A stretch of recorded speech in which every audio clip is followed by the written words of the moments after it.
ત્રીજું આગળ વાત કરીએ સ્લીટ વૃષ્ટિ, સ્લીટ પેલેટ્સ, સ્લીટ વર્ષા કેવી હોય એ સમજીએ. તો કે સ્લીટ વર્ષા જે છે એને અર્ધ થીજેલી વૃષ્ટિ પણ કહે છે.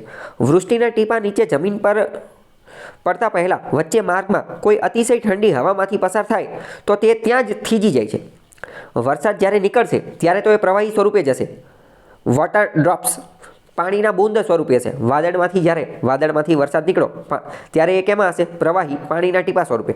પરંતુ વચ્ચે હવા મળી ગઈ અને એ હવા અતિશય ઠંડી છે, તો એટલા વિસ્તારમાંથી એ એમાંથી પસાર થશે તો એ પાણી કેવું થશે? થીજી જશે.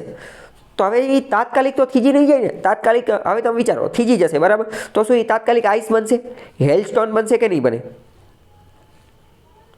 તાત્કાલિક આઈસ કે હેલસ્ટોન બનશે નહીં, પરંતુ વચ્ચેની અવસ્થામાં રહેશે. તો કે સ્નો જેવી વસ્તુ રહેશે, પણ એક્ઝેક્ટ સ્નો પણ નહીં બને. એક્ઝેક્ટ સ્નો અને આઈસ એ બંનેની મતલબ કે સ્નો બનવામાં અર્ધ પ્રવાહી સ્વરૂપે રહેશે. તો એ જ વસ્તુને સ્લીટ વૃષ્ટિ, સ્લીટ પેલેટ્સ જે છે એ કહેવામાં આવે છે, બરાબર. બરફકણો હિમપત્તીઓ રૂપે જમીન ઉપર પડે છે, જેને સ્લીટ વૃષ્ટિ કહે છે, બરાબર. આ કેવા હોય? એક રીતે અર્ધ થીજેલા પોચા હોય, આ સ્નો જેવા જ હોય, બરાબર. સ્નો અને સ્લીટ બંને એક જ વસ્તુ છે. સ્નો અને સ્લીટ બંને એક જ વસ્તુ છે. પણ સ્નોની અંદર શું થતું હતું? સ્નોફોલની અંદર શું થતું હતું કે જ્યારે એનું ઉદ્ભવ સ્થાન વાદળમાંથી જ્યારે નીકળે ને ત્યારે તે એ પ્રવાહી સ્વરૂપમાંથી નીકળતું હતું. કેમ?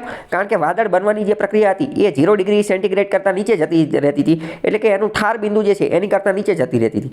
જ્યારે સ્લીટ વૃષ્ટિમાં શું થતું હતું? વાદળમાંથી જ્યારે નીકળે ને ત્યારે તો એ પ્રવાહી વોટર ડ્રોપ પાણીના બૂંદ સ્વરૂપે હોય છે, પરંતુ વચ્ચે ઠંડી હવા ભેગી થઈ જવાથી અચાનક જ એ થીજી જાય છે, બરાબર. સમજાણું? ક્યાં જોવા મળશે?